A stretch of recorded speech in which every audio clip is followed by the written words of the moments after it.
कार्यक्रम के पुण्यार्जक हैं श्री दिगंबर जैन प्रबंध कारिणी सभा पनागर अध्यक्ष राजेश कटंगहा पंपी, मंत्री अभिनंदन चौधरी, उपाध्यक्ष आनंद जैन, कोषाध्यक्ष संतोष चौधरी, उप मंत्री संजय मानव, सांस्कृतिक मंत्री राहुल बड़कुल, सदस्यगण संतोष जैन, मासाब, आनंद लश्करी, पवन लश्करी, रजनीश चौधरी, प्रतीक मोदी।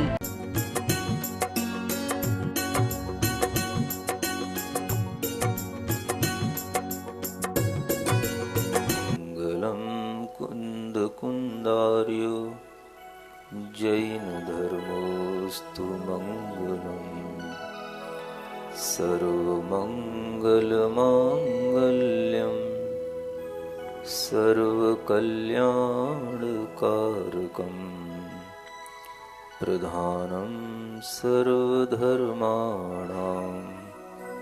जैनं जयतु शासनम् जैनम जयतु शासनम। देवादिदेव आदिम तीर्थंकर श्री ऋषभनाथ भगवान की वर्तमान शासन नायक अंतिम तीर्थंकर श्री वर्धमान महावीर भगवान की, श्री रामचंद्र सिद्ध प्रभु भगवान की, परम पूज्य आचार्य गुरुवर श्री विद्यासागर जी महाराज की, परम पूज्य मुनीषी प्रणम्य सागर जी चंद्र सागर जी महाराज की। 24 जिन राज को प्रणमु बारंबार, रामचरित वर्णन करूं तुच्छ बुद्धि अनुसार। सरस्वती माँ शारदे तुमको सुमरूं आज, वीर प्रभु रखना मेरी लाज सभा में आ। यह भगवान श्री राम का निर्मल चरित्र आप लोगों के समक्ष प्रस्तुत किया जा रहा है। जिस कथा को हम पढ़ रहे हैं, आप लोग सुन रहे हैं, वह कथा जैन तीर्थंकरों के द्वारा बताई हुई, जैन आचार्यों के द्वारा बताई हुई गाथाओं के अनुसार आपको सुनाई जा रही है। यद्यपि भगवान श्री राम के विषय में रामायण के रूप में अनेक तरह की कथाएं प्रचलित हैं, देश में हैं, विदेश में हैं, लेकिन मुख्य रूप से अगर आप भारतीय इतिहास की ओर दृष्टिपात करेंगे तो आपको ज्ञात होगा कि इस धरती पर हमेशा से दो धाराएं चली हैं। एक वैदिक परंपरा कहलाती है और एक श्रमण परंपरा कहलाती है। वैदिक परंपरा जो वेदों को प्रमुख रूप से मानती है, और श्रमण परंपरा जो श्रमणों को, दिगंबर रूप को और जैन तीर्थंकरों को, जिनेंद्र भगवान को विशेष रूप से मानती है। ये दोनों ही परंपराएं इतिहास के पन्नों पर अंकित हैं और इन दोनों ही परंपराओं का इतिहास अनादि है, सनातन है। जिस तरह से हम वाल्मीकि रामायण के माध्यम से वैदिक परंपरा के अनुसार भगवान श्री राम का चरित्र सुनते हैं, सबने सुना है, आपने भी सुना होगा, हमने भी सुना है, पढ़ा भी होगा और टीवी सीरियलों के माध्यम से देखा भी होगा। ठीक इसी तरह से एक और परंपरा जो हमेशा समानांतर रूप में चलती आई है, जो श्रमण परंपरा कहलाती है, जैन परंपरा कहलाती है। यह परंपरा 24 तीर्थंकरों को भगवान के रूप में स्वीकार करती है और इससे पहले भी अनेक अनेक भगवान हो चुके हैं, यह भी स्वीकार करती है। इस श्रमण परंपरा का, जैन परंपरा का उल्लेख उनके तीर्थंकरों के उल्लेख से ज्ञात होता है कि सभी वेदों में, पुराणों में भगवान ऋषभ देव जो प्रथम तीर्थंकर हुए उनका उल्लेख मिलता है। विष्णु पुराण में भगवान ऋषभ देव, उनके पुत्र भरत, मां मरुदेवी का वर्णन वैसा ही मिलता है जैसा जैन आगम के अंदर मिलता है। इससे स्पष्ट होता है कि जैन परंपरा अपने आप में एक सनातन परंपरा रही है, और इस सनातन परंपरा को जिस तरह से हम वैदिक परंपरा को सनातन परंपरा कहते हैं, उसी के पैरेलल ये परंपरा हमेशा से चली है। कितनी ही पुरानी सभ्यताएं हों, चाहे वो हड़प्पा की सभ्यताएं हों, मोहनजोदड़ो की सभ्यताएं हों, सिंधु घाटी की सभ्यताएं हों, इतिहास में हर सभ्यता में जिस तरह से वैदिक संस्कृति के अनेक शिलालेख, उल्लेख उत्खनन में प्राप्त होते हैं, इसी तरह से जैन मूर्तियां, जैन अवयव, जैन मुद्राएं, अनेक शिलालेख प्राचीनता के रूप में इन सब संस्कृतियों में, सभ्यताओं में उपलब्ध होते हैं। इसलिए हर उदार मना व्यक्ति को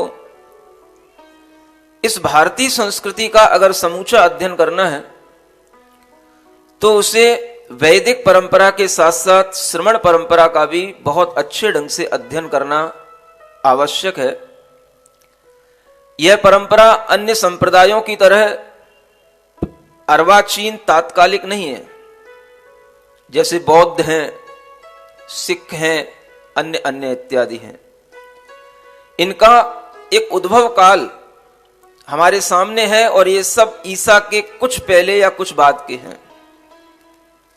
लेकिन भगवान ऋषभ देव जो प्रथम तीर्थंकर माने जाते हैं, उन तीर्थंकरों के बाद में 23 तीर्थंकर और हुए, 24 तीर्थंकरों की ये जो परंपरा है, यह परंपरा इस श्रमण धर्म को या जैन धर्म को बहुत प्राचीन सिद्ध करती है। और जब इसी परंपरा के अनुसार हम इन महापुरुषों का वर्णन सुनते हैं तो हमें ज्ञात होता है कि भगवान ऋषभ देव तो पहले तीर्थंकर थे, उनके बहुत समय बाद दूसरे तीर्थंकर हुए, उनके बहुत समय बाद तीसरे तीर्थंकर हुए, और वो बहुत समय असंख्यात वर्षों का काल तक बीतता है। उसके बाद में जब यह 20वें तीर्थंकर मुनिसुब्रत नाथ भगवान हुए, उन मुनिसुब्रत नाथ भगवान के तीर्थ का जब काल चल रहा होता है तो उस काल में ये राजा दशरथ और उनके ये पुत्र श्री राम, लक्ष्मण आदि का ये जो चरित्र चित्रण हमारे सामने आता है, ये कथानक सामने आता है, ये उस समय का है। उसके बाद और भी तीर्थंकर 20वें तीर्थंकर के बाद में 21वें तीर्थंकर हुए, नमीनाथ भगवान, फिर उसके बाद में नेमिनाथ भगवान 22वें तीर्थंकर हुए, उसके बाद में पार्श्वनाथ भगवान 23वें तीर्थंकर हुए, और उसके बाद 24वें तीर्थंकर भगवान महावीर स्वामी हुए, जो ईसा से 527 वर्ष पहले उनका काल माना जाता है। और इसके बाद में जो ये परंपरा चल रही है जो हमारे सामने है, इस पूरी परंपरा को यदि हम ध्यान में रखें तो हमें ज्ञात होता है कि इन तीर्थंकरों का काल बहुत असंख्यात वर्षों पुराना काल है। और इस प्राचीनता को अगर हम ध्यान में रखते हैं तो भगवान मुनिसुब्रत नाथ के तीर्थ में हुए ये श्री राम, श्री हनुमान इत्यादि, इन सब का चरित्र चित्रण हमारे पुराणों में मिलता है। और उदारमना व्यक्ति को हमेशा अपना हृदय इतना खुला रखना चाहिए, अपना मन मस्तिष्क इतना खुला रखना चाहिए कि ज्ञान की बातें हमें सबसे ग्रहण करने का भाव आना चाहिए। हमारे मन में आग्रह नहीं होना चाहिए। अनाग्रह पूर्वक अगर हम सम्यक ज्ञान की बातें सुनेंगे तो हमारा मन जरूर पवित्र होगा। भगवान की कथा वही है। कुछ कथानक हो सकता है कहीं उपलब्ध ना हो, जो जैन दर्शन में उपलब्ध हों, लेकिन हमें उन पर भी चिंतन मनन करना चाहिए। हम ये नहीं कह रहे कि आपको हर मेरी बात को मान लेना चाहिए या मेरी हर बात को आपको स्वीकार कर लेना चाहिए, लेकिन इतना जरूर कहना चाहूंगा कि हर किसी उदार मना व्यक्ति को एक दूसरे की बातों को सुनना जरूर चाहिए। अगर हम सुनने की भावना रखेंगे तो हम कभी समझ पाएंगे, विचार कर पाएंगे कि आखिर इन तथ्यों से हमारे भगवान की छवि में कोई अंतर नहीं पड़ता। मानो कि जैसे कल आपसे कहा था, राजा दशरथ की 4 रानियां थी। हमने सुना है कि राजा दशरथ की 3 रानियां थी, लेकिन कल आपको बताया गया राजा दशरथ की 4 रानियां थी। हमें इन तथ्यों से क्या फर्क पड़ता है? आखिर 4 पुत्र तो हमारे सामने हैं ही, श्री राम है, लक्ष्मण है, भरत है, शत्रुघ्न है, और उनका जीवन चरित्र हमारे सामने वैसा ही आ रहा है। कथाएं कैसे आगे बढ़ रही हैं, हमें एक नए दृष्टिकोण से अपने भगवान के प्रति अगर हमारी श्रद्धा रहती है, हमारा विश्वास रहता है, तो उनके अनेक अनेक पहलुओं को जानने की हमारे अंदर जिज्ञासा अवश्य होनी चाहिए। और इसी जिज्ञासा की पूर्ति के लिए ये जैन रामायण आपके सामने आ रही है। जब कल उस कथानक में आपसे कहा कि वह मिथिलापुरी के राजा जनक अपनी पुत्री सीता का विवाह श्री राम से करने का अपना मन बना लिए थे, लेकिन चंद्रगति का पुत्र जो भामंडल, वह उस स्त्री का, उस पुत्री का चित्र देख करके जब मोहित हो गया, तो अपने पुत्र को बेहाल देख करके उस चंद्रगति राजा ने राजा जनक को अपने यहां बुला लिया। कैसे बुलाया वो कल आपको बताया था, ध्यान है कि भूल गए? उन्होंने एक विद्याधर को भेजा, उसने घोड़े का रूप बनाया, बहुत सुंदर घोड़ा, सफेद रंग का घोड़ा, अनेक तरह की कलाओं को दिखाने वाला घोड़ा। और उस घोड़े को देख करके राजा जनक का मन उस पर सवारी करने को हुआ, और जैसे ही वो सवारी करके उस पर बैठे, उस घोड़े ने उड़ करके तुरंत उन्हें विजयार्ध पर्वत पर पहुंचा दिया। उन विजयार्ध पर्वत पर जब वो विद्याधरों के यहां पहुंच गए, वहां पर भी जिनालय बने होते हैं, उन जिनालयों में उन्होंने दर्शन किए। तब तक वो राजा चंद्रगति आ जाते हैं और वो आपस में बैठ करके बात करते हैं, और वह राजा चंद्रगति कहते हैं कि मैं अपने पुत्र का विवाह आपकी पुत्री से करना चाहता हूं। तो जब राजा जनक ने कहा कि नहीं, मैंने उस पुत्री का विवाह करने का मन तो श्री राम के साथ बना लिया है, ये संबंध नहीं हो सकता है, तो चूंकि वह विद्याधर अपने आप को बहुत बड़ा मानते हैं, तो वह विद्याधर कहने लगा कि आपको हमारा अपमान करना अच्छी बात नहीं।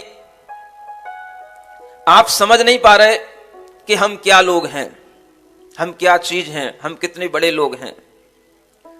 हम आकाश में उड़ने वाले, विद्याओं को धारण करने वाले, महाशक्तियों को धारण करने वाले, अनेक तरह की विक्रियाओं को करने वाले, हम बड़े समर्थ लोग होते हैं। और हमने अगर अपने पुत्र की खातिर आपको यहां बुलाया है, तो आपको यह बहुमान होना चाहिए था, कि आपको ये लगना चाहिए था कि हमें इतना बड़ा संबंध करने को मिल रहा है, आपको इसकी स्वीकारता देनी चाहिए थी, लेकिन आपने ऐसा नहीं करा।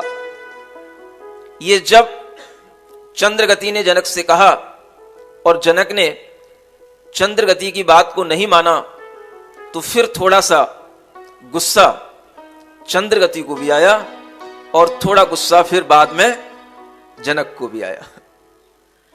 जब चंद्रगति को गुस्सा आया तो वो कहता है, शिशोर विस्फले प्रीति निस्वस्य वदरादिषु ध्वांचस्य पादपे शुष्के स्वभावे खलु दुस्त्यज। वो कहता है, चंद्रगति, आपका यह इंकार करना ऐसा ही लगता है कि जैसे किसी बच्चे की विष फल में प्रीति हो जाए। बच्चा जानकार नहीं होता है, उसके सामने विष फल अगर अच्छा दिख रहा है, लाल रंग का दिख रहा है, तो वह उसे खाने लग जाता है। चंद्रगति कहता है कि आपकी यह प्रीति उन भूमि गोचरी उन लोगों में जो हो रही है, वो ऐसी प्रतीत होती है जैसे किसी निर्धन व्यक्ति के लिए बेर खाने में प्रतीति अच्छी लगती है। बेर खाने में उसकी प्रीति होती है। फल तो बहुत सारे होते हैं, लेकिन छोटे छोटे बेर खा करके ही निर्धन व्यक्ति अपने आप को बड़ा मानता है। ऐसे ही आप जो है उन भूमि गोचरी तुच्छ लोगों के साथ में संबंध रखने को तैयार हुए और हमने आपको बुलाया है, आप हमारे इस संबंध को स्वीकार नहीं कर रहे हो। आपकी यह प्रीति ऐसी लग रही है जैसे कौवा होता है, उसकी सूखे वृक्ष की प्रति प्रीति होती है। ध्वांचस्य पाद पे शुष्क, सूखा वृक्ष होता है, उसे उस पर बैठ करके ही अच्छा लगता है, लेकिन सूखे वृक्ष का कोई महत्व नहीं होता है, कौवा उसी पर बैठता है। स्वभाव है खलु दुस्तजय, ऐसा लग रहा है कि आपका स्वभाव भी इन्हीं लोगों की तरह है जो आप अपने स्वभाव में बदलाव नहीं चाह रहे, आप हमसे अपना संबंध बनाना नहीं चाह रहे। जब चंद्रगति ने जनक से यह कहा और श्री राम के प्रति उस चंद्रगति विद्याधर का जब एटीट्यूड देखा, तो उस समय पर राजा जनक को भी थोड़ा सा गुस्सा आ गया, क्योंकि उन्होंने उन श्री राम की सामर्थ्य पहले देख रखी थी। जब वो आपत्ति में पड़े थे तब उन्हीं श्री राम और लक्ष्मण ने उनको आकर के बचाया था। बहुत बड़े मिलेच्छों के सरदारों से और मिलेच्छों के समूह से उनको उबारा था, तो वो उनकी शक्ति को जानते थे और उनके मन में विश्वास था कि नहीं, श्री राम से बढ़कर के कोई भी यहां पर पुण्यवान, कुलवान, रूपवान, योद्धा, शूरवीर नहीं है। और ऐसा विचार उनके मन के अंदर चलता है और उसी विचार के कारण से वह राजा जनक चंद्रगति से कुछ कहते हैं, और वो क्या कहते हैं आपके सामने आगे काव्य के माध्यम से आ रहा है। मर्यादा पुरुष श्री राम है सिद्ध प्रभु बलराम। मर्यादा पुरुष श्री राम है सिद्ध प्रभु बलराम। जो भी ले इनका नाम बिगड़े बनते सब काम। जो भी ले इनका नाम बिगड़े बनते सब काम। बात यह सुन जनक क्रोध में भर गए थे, जो कहने नहीं वह बचन कह गए। पक्षी उड़ते बहुत से हैं आकाश में, फर्क क्या उनमें तुम में बताओ जरा। तीर्थंकर व बलभद्र चक्रीश तक है इसी भू पे आकर जन्म धारते। पूजते जिनको आकर के अमरीश भी, हम न झूठी प्रशंसा करा चाहते।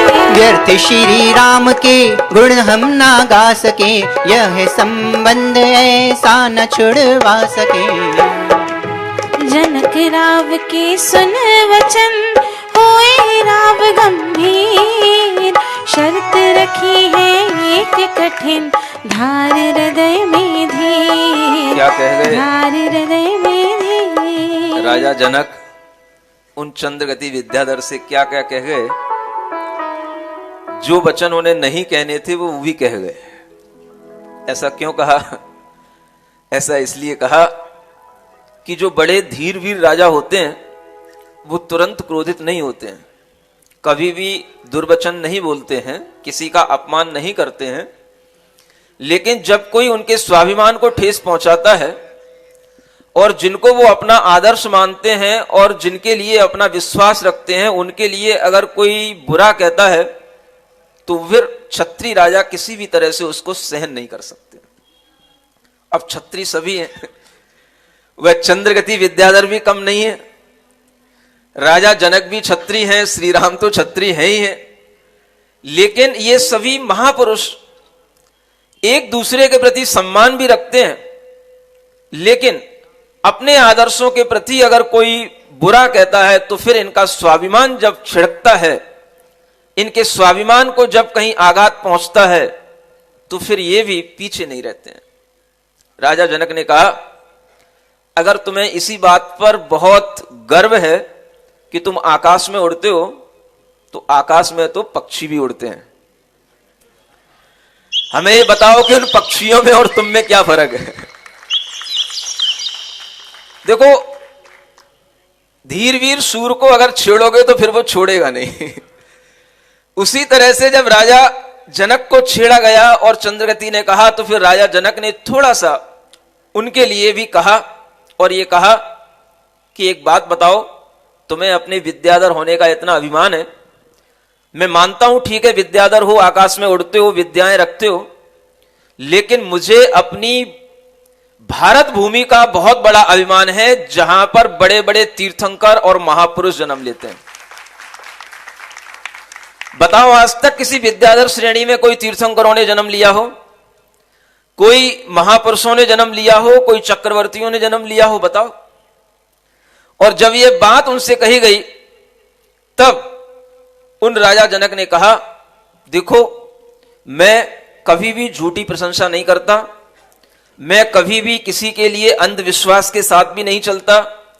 मैं आपसे कह रहा हूं श्री राम बहुत बड़े योद्धा हैं, गुणवान हैं, आप उनके प्रति किसी भी तरह का दुर्भाव न रखें।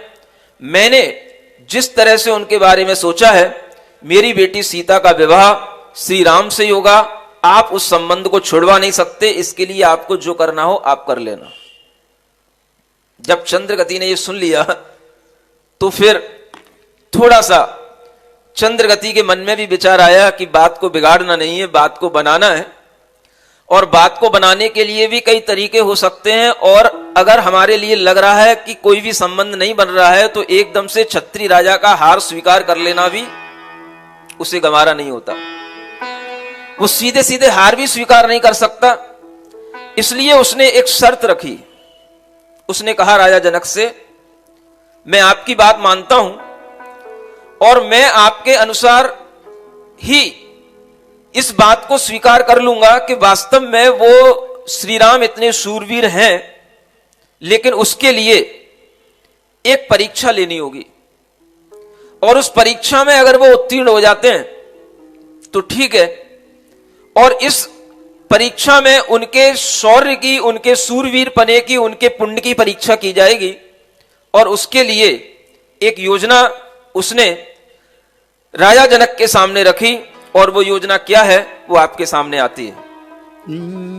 मर्यादा पुरुष श्री राम है सिद्ध प्रभु बलराम, मर्यादा पुरुष श्री राम है सिद्ध प्रभु बलराम। जो त्याग संयम की मूरत है,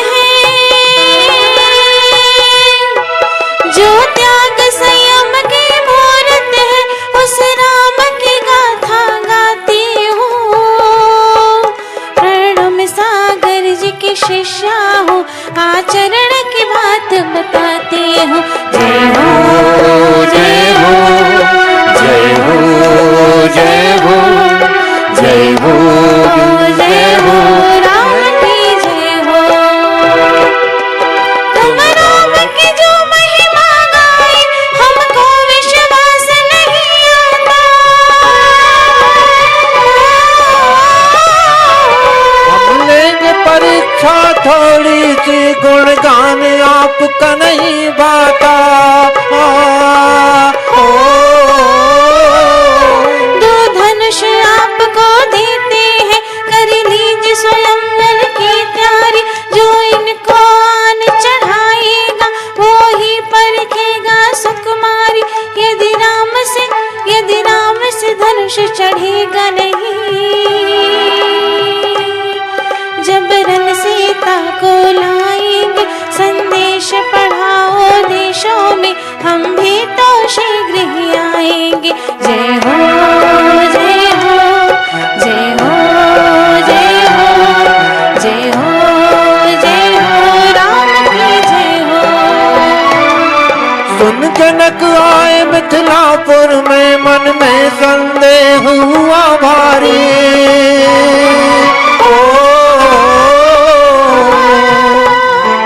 श्री राम धनुष को चढ़ा सके, बस यही चिंता थी सारी।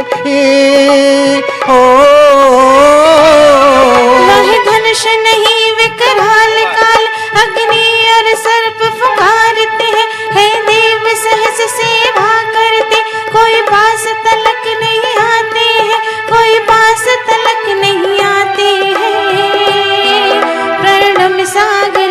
शिष्या हूँ, आचरण की बात सुनाती हूँ। हो जय हो जय हो जय हो जय हो जय हो जय जय जय।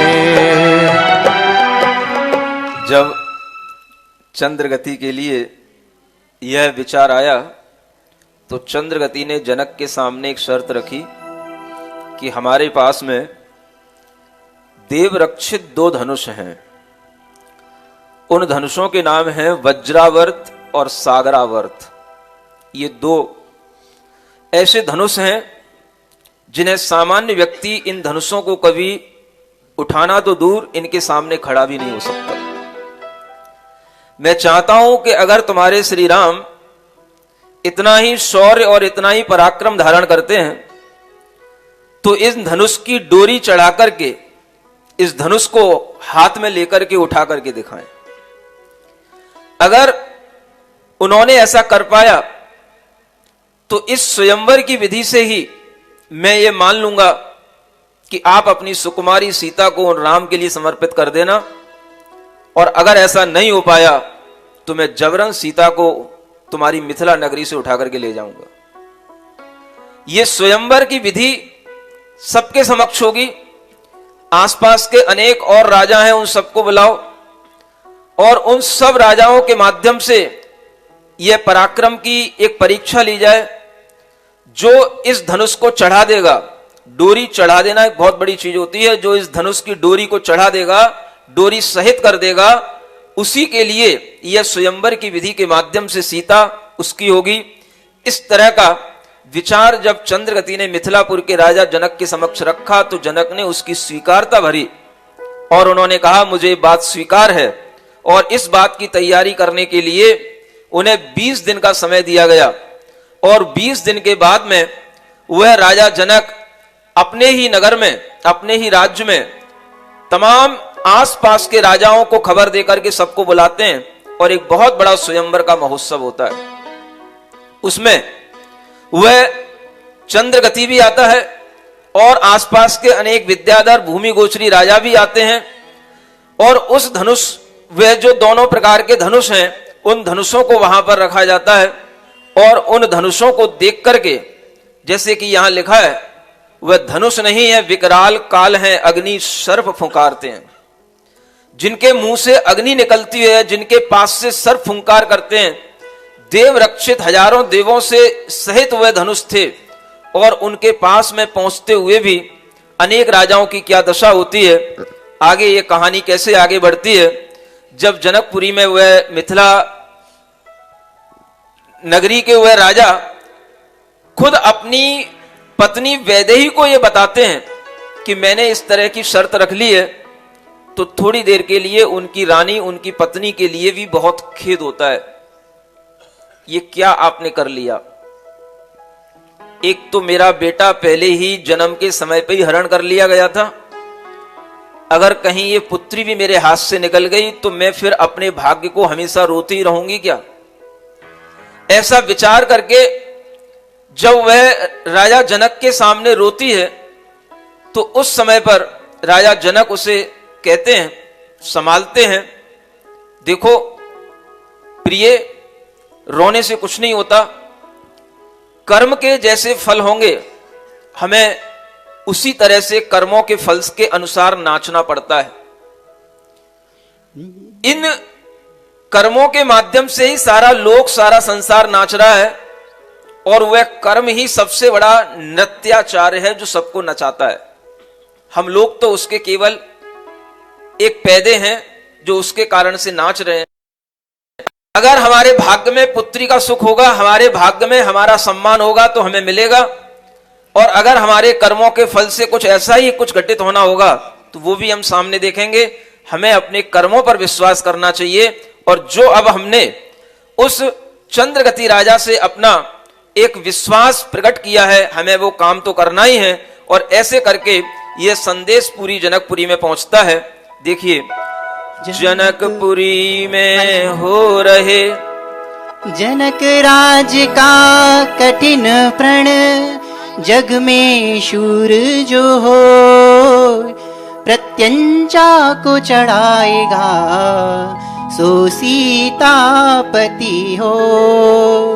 जनकपुर उत्सव है भारी, जनकपुर उत्सव है भारी। अपने वर का चयन करेगी सीता सुकुमारी।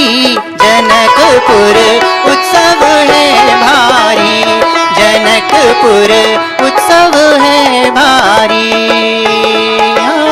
जनकपुरी में हो रहे घर घर मंगलाचार। जनक आगमन से हुआ सबको हर्ष अपार। राजा चिंतातुर हुए कठिन शर्त को दे। रानी सुन व्याकुल हुई क्या विधना केले।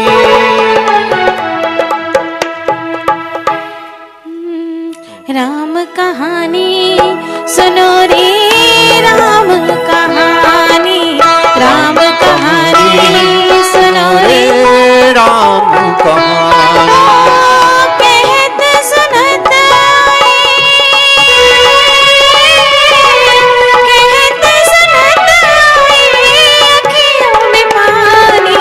राम कहानी सुनो रे, राम कहानी, राम कहानी सुनो रे, राम कहानी। श्री राम जय राम जय जय राम, श्री राम जय राम जय जय राम। तालियां बजाते हुए चलेंगे। श्री राम जय राम जय जय राम, श्री राम जय राम जय जय राम।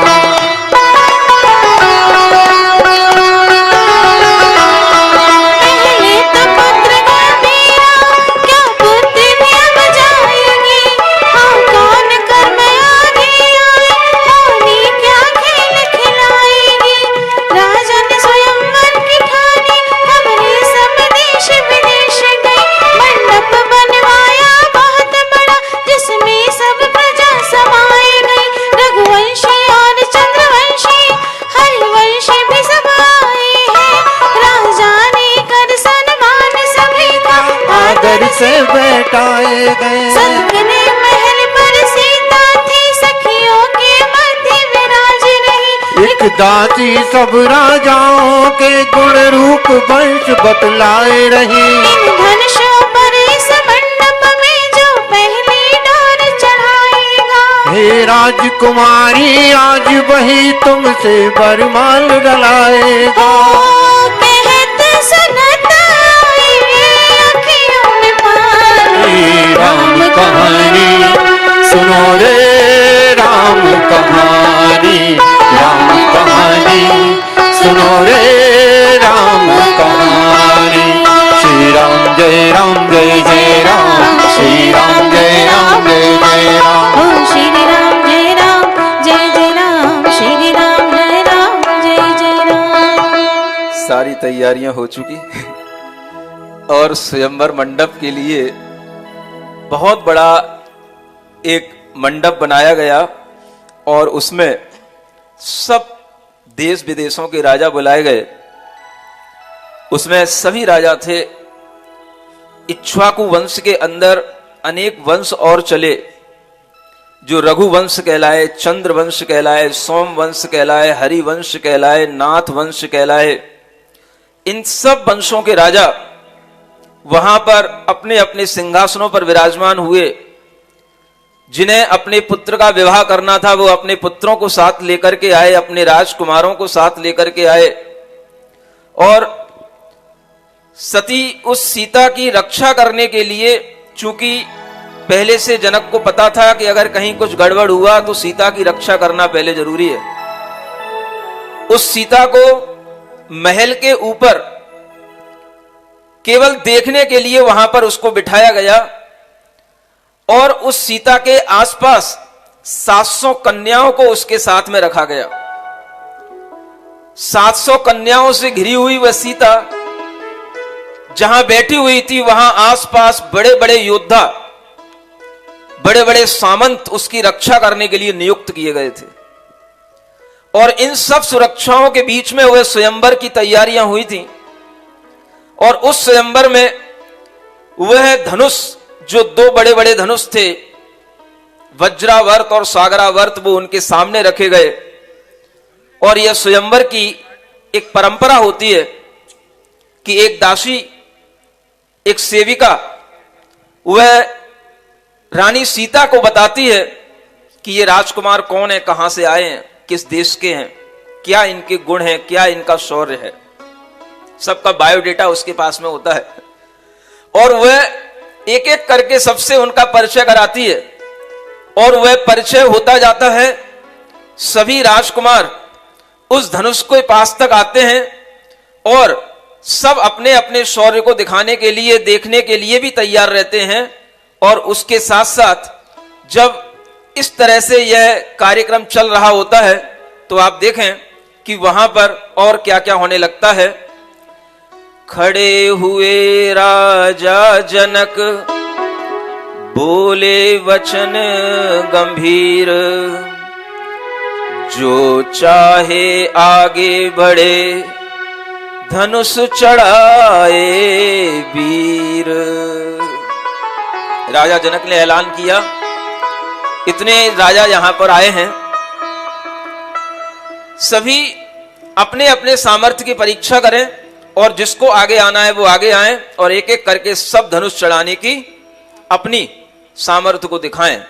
और जब इस तरह से वह बात सामने आती है तो देखिए क्या होता है। धनुष चढ़ाने वीर जो आते, हार मान कर जाते, महाप्रलय धारी धनुषों को छूने तक नहीं पाते। हो प्राण गए तो क्या शादी, क्या सुंदर राजकुमारी, कोई कहे शील पालेंगे सदा रहे ब्रह्मचारी।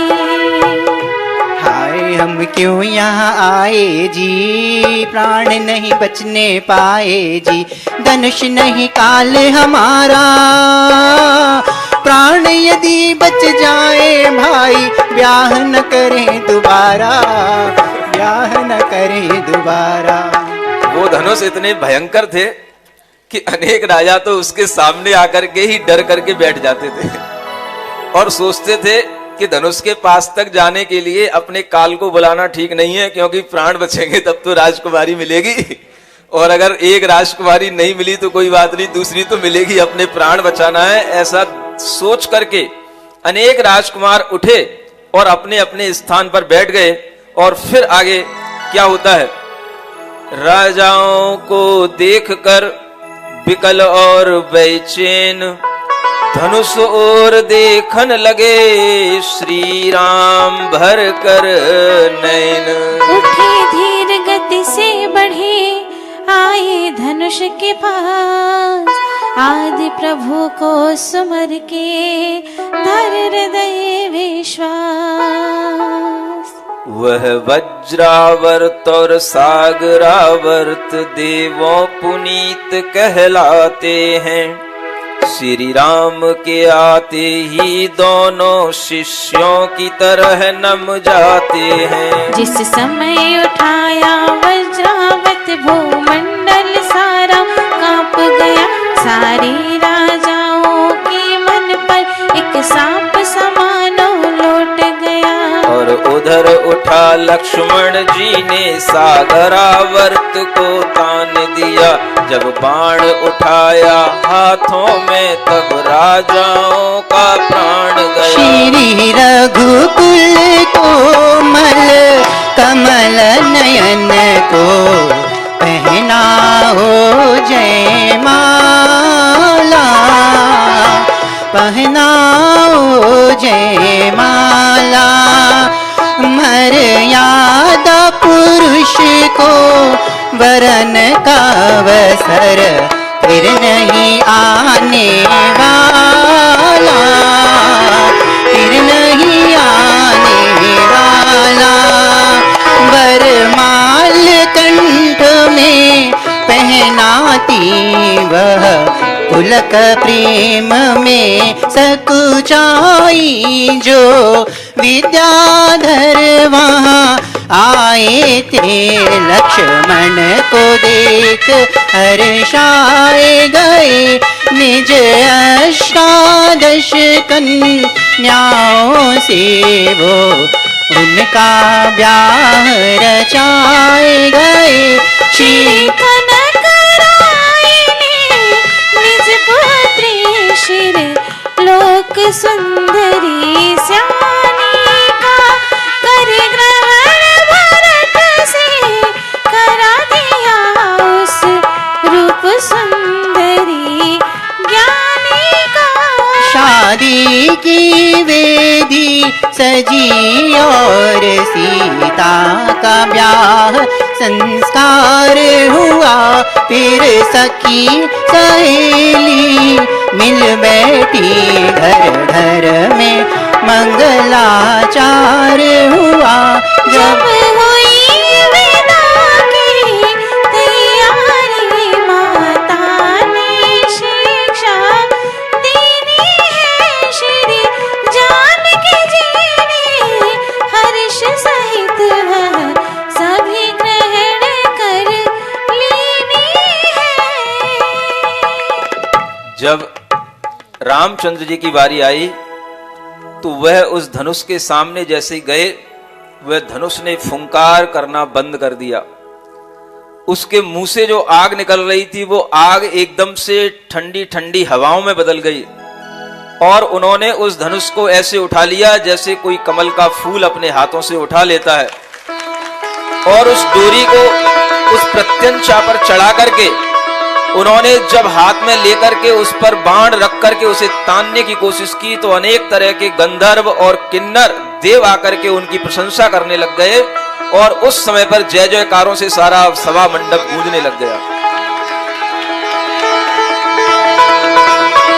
जब वो धनुष, एक धनुष वह श्री राम ने उठा लिया जिसे वज्रावर्त कहा जाता था, तो दूसरा धनुष लक्ष्मण ने उठा लिया जिसे सागरावर्त कहा जाता था।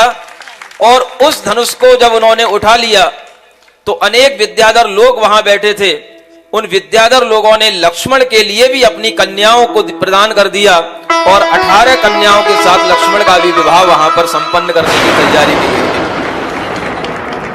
उसी समय पर राजा जनक के भाई राजा कनक भी थे, और उनकी भी एक पुत्री थी जिसका नाम था लोक सुंदरी, और उस लोक सुंदरी का विवाह करने के लिए राजा कनक ने अपना मन बनाया, तो उन्होंने तीसरे भाई भरत के लिए उन्होंने वह कन्या स्वीकार करने के लिए हामी भरी।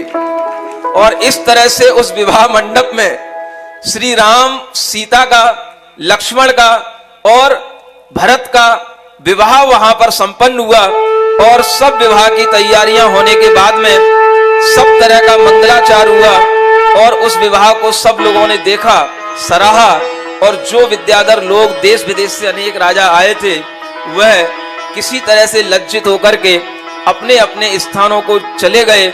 और जब वहां से विदा होने के लिए सीता की बारी आती है तो उस समय पर उस जानकी के लिए, जानकी क्यों कहा जाता है? जनक की पुत्री जानकी कहलाती है। उस जानकी सीता के लिए कुछ शिक्षा दी गई कि बेटा दूसरे के घर में जा रही हो, क्या तुम्हें वहां पर करना है, वो शिक्षा आपको यहाँ पर गजल के रूप में सुनाई जाती है। विदा हो कर के अब बेटी तुम अब ससुराल जाओगी, मुझे आशा यही भारी सुयश कुल का बढ़ाओगी।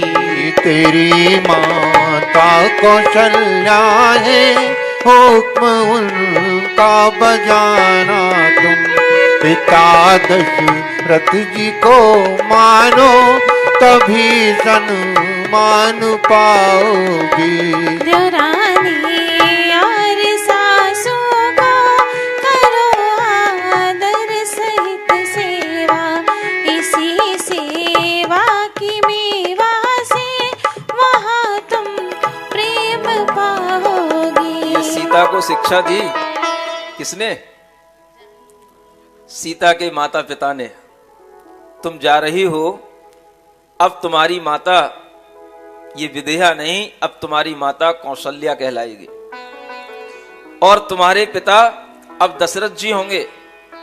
और जिस तरह से तुमने यहां पर अपने माता पिता का लाड प्यार पाया, वहां पर जाकर के भी उन सास और ससुर की इस तरह से माता पिता समझ करके सेवा करना, उनका हुक्म बजाना। हुक्म बजाना समझते हो? जो हुजूर मेरे आका, हुक्म बजाने का मतलब जी हुजूरी करना भी होता है, और जो हुक्म मेरे आका माने जो वहां पर कहा जाए उन्हें आका समझ करके उसको स्वीकार कर लेना। ये जब शिक्षा दी जाती है बेटियों को, तब जाकर के वो पर घर में भी एक इस तरह का वातावरण तैयार कर लेती हैं कि उन्हें कभी ये नहीं लगता कि मैं अपना एक घर छोड़ करके आई थी, उन्हें दूसरे घर में जाकर के भी उसी तरह से माता पिता, भाई बहन, दौरानी जिठानी आदि सब उन्हें उसी तरह से पालने लग जाते हैं, उसी तरह से देखने लग जाते हैं। इस तरह की ये भारतीय परंपराओं में बेटियों को शिक्षा दी जाती थी जब बेटियां एक घर से दूसरे घर में विवाह करके जाती थी, और इस शिक्षा का वो पालन करती थी। इसी कारण से बेटियां खुश रहती थी, सुखी रहती थी, और उनकी सेवा के माध्यम से जो उन्हें प्रेम मिलता था, उसके कारण से कभी उनके मन में भाव नहीं आता था कि मैं ये घर छोड़ करके अब किसी दूसरे घर में चली जाऊं, मैं अपने पति को छोड़ दूं, मेरे यहां पर सास ससुर मुझे परेशान कर रहे हैं। डाइवोर्स की कोई कल्पना भी तब संभव नहीं थी। समझ में आ रहा है? जहां आज ये वैधानिक नियम बन गया है, ऐसे इस कलिकाल में हम सोचें कि जब हमारे पास में किसी भी तरह के नियम, कानून, सुविधाएं होती हैं, तो हम लगभग कभी कभी उन कानूनों के अनुसार ही अपने आप को चलाने लग जाते हैं, और हम सोचते हैं कि ये कानून हमारे लिए बने हैं तो शायद इसीलिए बने हैं कि जब मन आए तब मैं किसी को धमकी दूं, जब मन आए तब मैं घर छोड़ने की बात करूं, और जब मन आए तो मैं पति को भी छोड़ दूं, पिता को भी छोड़ दूं। इस तरह के जो ये नियम कानून आपकी सुरक्षा के लिए बने थे, उन कानूनों से आज की बेटियां खेलने लग गईं, और उसी के कारण से उनका जीवन अब दुखी बनने लग गया। सभी के लिए ये सीख यहां से लेनी चाहिए कि हम जिस घर में पहुंचती हैं, उन घर में पहुंच करके वहां के लोगों को अपना बनाने की अगर कला बेटी के अंदर आ जाती है, तो यही कला सबसे बड़ी कला कहलाती है, परिवार चलाने की कला। और ये कला हर माता पिता को अपनी बेटी को सिखाना चाहिए, तब जाकर के बेटियों के माध्यम से बहुएं बनकर के उनका परिवार बनता है, और परिवार बनेगा तो धर्म बनेगा, धर्म बनेगा तो समाज बनेगी, समाज बनेगी तो देश बनेगा, और इस तरह से देश की उन्नति में काम करने वाली बेटियां आगे बढ़नी चाहिए। और भी शिक्षा है, करो तन मन से सेवा भी शीघ्र भव, करो तन मन से सेवा भी शीघ्र भव पार जाओगी। है अब तो तेरे हाथों में हमारी लाज सीते, तू खुद गुणवान है बेटी, न दासी को बुलाओगी। जनक राव ने सिया को दिया दहेज अपार, आभूषण रत्नों जड़े दीन वे सुमार। हाथी घोड़े पालकी दासी दास हजार, कहाँ तलक वर्णन करूं देखे सब नर नार। जनकपुरी से चल दिए दशरथ विदा कराए, द्रव्य लुटाया बहुत सा अवधपुरी भैया।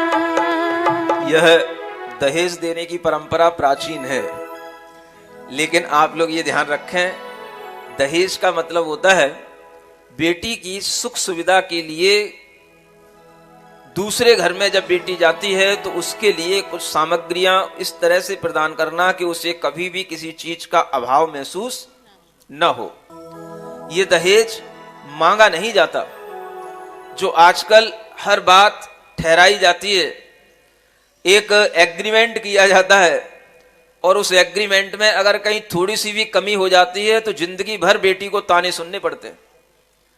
ये दहेज दिया तो जाता था, लेकिन आप ये ध्यान रखें, ये दहेज पहले कभी ठहराया नहीं जाता था कि हमें इतने लाख चाहिए, इतने करोड़ चाहिए, इतनी गाड़ियां चाहिए। ऐसा कभी भी उस बेटी के पिता से, उस वर के पिता कभी ठहराते नहीं थे। किंतु बेटी का पिता जो भी अपनी बेटी के लिए चाहता था, खुशी होकर के अपने भावों से वह खुशी खुशी वह जो देना चाहता था वो देता था। चूंकि ये लोग राजा थे, इसलिए बड़े बड़े आभूषण, रत्न, हाथी, घोड़े, पालकी सब अपनी बेटी के लिए दिए। और उनकी एक ही बेटी थी, तो उन्होंने उस बेटी को सब तरह के मंगलाचारों से भर करके उसे विदा किया। और जब वह बेटी अपने दशरथ राजा के घर तक पहुंचती है और वहां पर अयोध्या में पहुंच करके जब उसका वहां पर जाकर के सौंदर्य देखा जाता है, वहां के नगर के नर नारी उसको देखते हैं, तो किस तरह से उसकी सराहना होती है, ये आगे पढ़ते हैं। सब देख देख हर्षाते हैं, सीता सी सुंदर रानी को त्रैलोक्य सुंदरी आ पहुंची। सब देख थके पेशानी को, यह कथा यहाँ ही छोड़ जरा, कुछ रतनपुर का हाल सुनो।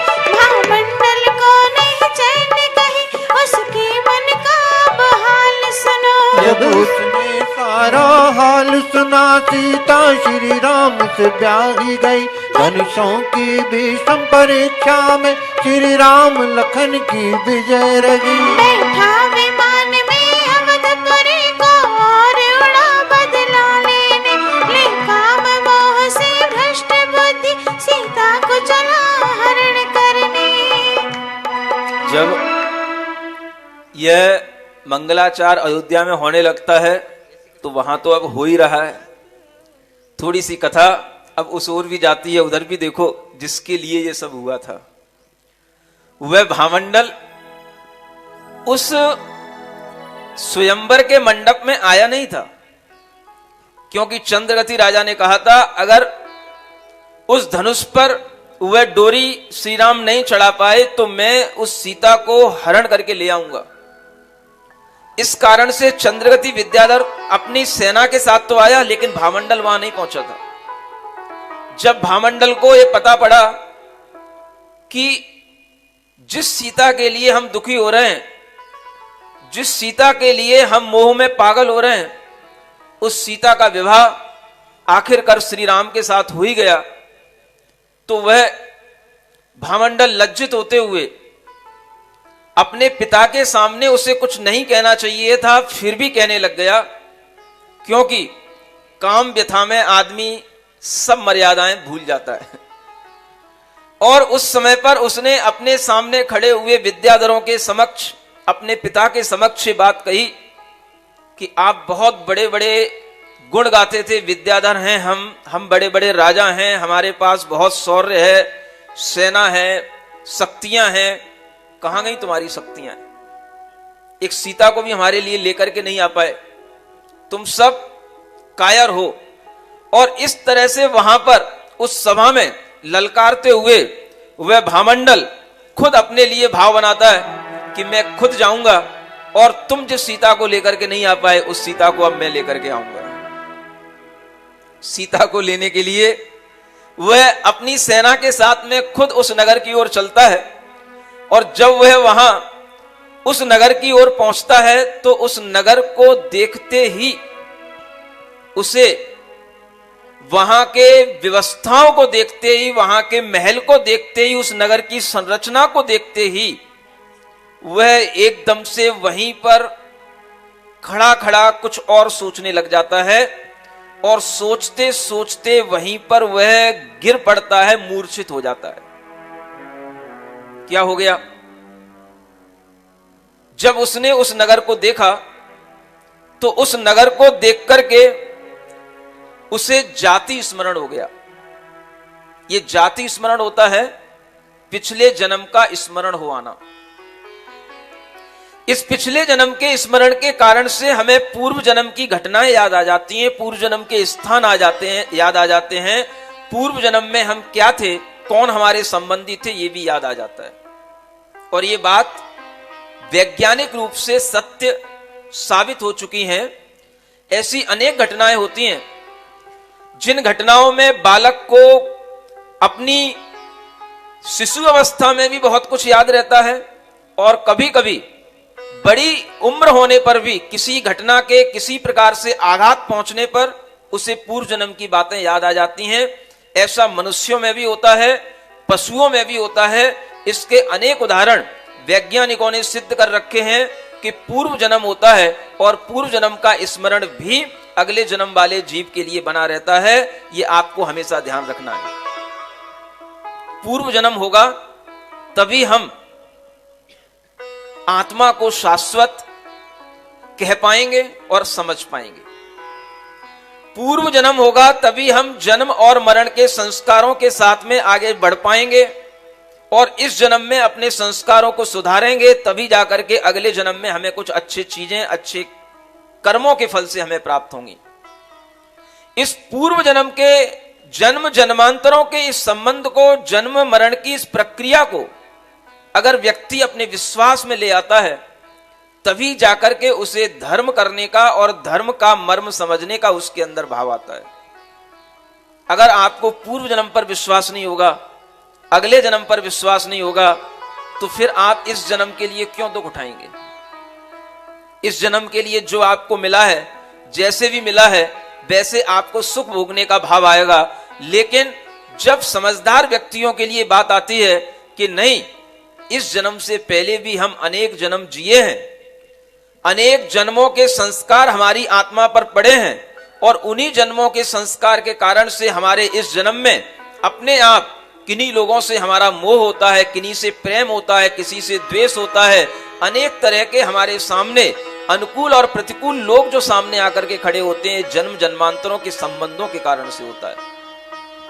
उस भामंडल को, उस नगर का चित्रण देखते ही उसे जाति स्मरण हो आया कि इस नगर में तो मैं पिछले जन्म में यहां पर राजा था।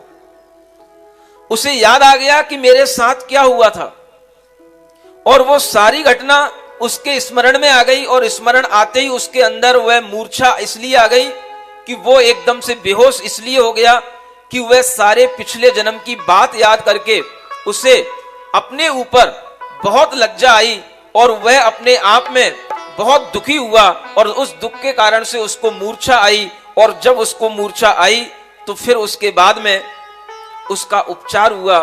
लोग उसको उठा करके फिर उसी विजयार्थ पर्वत पर लेकर के अपनी स्थान पर लेकर के आए और जब उसके लिए उपचार करने के बाद में उसे बिठाया गया, उससे पूछा गया कि तुम्हें क्या हो गया, तब उसने अपनी बात अपने पिता के सामने रखी। वो बात क्या थी? उसने कहा, पिछले जन्म में मैं यहीं के इसी देश के, जो ये मिथिलापुरी देश कहलाता है, इसी देश के एक विदग्ध नगर का मैं एक कुंडल मंडित नाम का राजा था और मैं राजा होते हुए भी आताताई के रूप में था। मैंने एक बार एक ब्राह्मण सेठ की स्त्री का हरण कर लिया और उस स्त्री का हरण करके मैं उसे अपने पास रखने लग गया। लेकिन इस देश के राजा ने मुझे पकड़ लिया और मेरे इस अन्याय की मुझे सजा दी और उस सजा के कारण से मुझे देश निकाला हुआ और मैं अकेला भटकते भटकते, घूमते घूमते उस जगह पहुंच गया जहां पर अनेक यति, अनेक मुनि धर्म आराधना कर रहे थे। उन मुनियों के आश्रम में पहुंच गया और उन मुनियों के पास पहुंच करके मैंने वहां बैठ करके उनसे कुछ ज्ञान की बात सीखी और जब उन्होंने मुझे धर्म की बात सुनाई तो मुझे धर्म पर विश्वास हो गया, मुझे अरिहंत भगवान पर विश्वास हो गया। और उस समय पर मुझसे कहा गया कि तुम्हें अपने जीवन को आगे अगर अच्छा बनाना है, उन्नत बनाना है, तो सदाचार के साथ रहना सीखो। और सदाचार की शिक्षा हमें वहां मुनियों के आश्रम में मिली और उस समय पर हमसे अनेक तरह के व्रत संयम को लेने के लिए उन मुनियों ने हमें शिक्षा दी, लेकिन हम अपनी सामर्थ्य ज्यादा नहीं समझते हुए उस समय पर हमने केवल एक व्रत लिया, और वो व्रत था कि मैं जीवन में कभी भी मांसाहार नहीं करूंगा। इस कार्यक्रम के पुण्यार्चक थे श्री दिगंबर जैन प्रबंध कारिणी सभा पनागर अध्यक्ष राजेश कटंगहा पंपी, मंत्री अभिनंदन चौधरी, उपाध्यक्ष आनंद जैन, कोषाध्यक्ष संतोष चौधरी, उपमंत्री संजय मानव, सांस्कृतिक मंत्री राहुल बड़कुल, सदस्यगण संतोष जैन, मासाब, आनंद लश्करी, पवन लश्करी, रजनीश चौधरी, प्रतीक मोदी।